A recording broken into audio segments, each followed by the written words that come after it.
nakatulog ako ng medyo mahaba kagabi. So, thank you. Magbigay lang ako ng update sa inyo sa nangyayari sa taas. Magbigay lang ako ng update sa nangyayari sa taas. So, hindi ko na lang din banggitin yung mga pangalan kasi nag-request din yung mga patients na huwag banggitin yung mga pangalan nila. So, ang isang patient, may clearance na siya. Ang decision niya is umuwi muna sa kaibigan niya. Natatakot siya umuwi sa sarili niyang bahay. So, ang decision niya, pag-discharge niya dito, ay pupunta siya sa kaibigan niya. Doon muna siya titira. And then yung isang patient, waiting siya for discharge. At ang sabi sa kanya ng private doctors niya ay lumipat siya ng hospital. So, yun yung gagawin para sa kanya. Dahil po, bakit po lumipat ng hospital?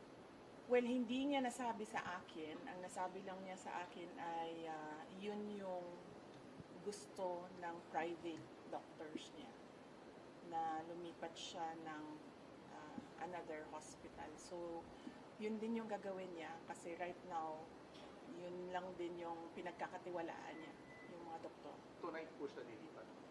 Nag-aantay siya na kanyang discharge and clearance. Yung contempt order kay Atty. Zaraika Lopez, dapat po matatapos yung today. Ano pong balitan? Next 10 po ba or hindi na, nag-lapse na?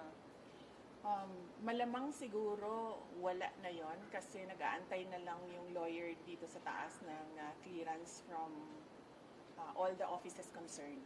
So, likely baka considered as nag-lapse na yon. But ang gusto lang talaga ng lawyer is merong document na nagsasabi na cleared na siya. Ma'am, if we may maybe get your reaction sa nabanggit po ni President Marcos. Ang sinabi niya, ma'am, kinonfirm niya po yung kumalat na text message na nakalagay na in the larger scheme of things, Sara is an unimportant, so please do not file impeachment complaints. What are your thoughts? Pinigil or stop? Hindi naman ako mag-comment sa mga remarks ni President Marcos. But sorry, may nakalimutan ako na update sa taas. Gustong ipaabot nung dalawang patients ang pagpapasalamat niya sa inyo, sa media, kasi binantayan niyo daw sila at hindi niyo sila iniwanan. And gusto din nilang magpasalamat sa mga doctors and lahat ng healthcare professionals na tumulong sa kanila. And of course, sa mga lawyers din na nag-assist sa kanila all throughout the crisis. So, isa din yon sa mga message nila galing sa taas. Salamat daw sa inyong lahat. At dahil daw may clearance na, pwede daw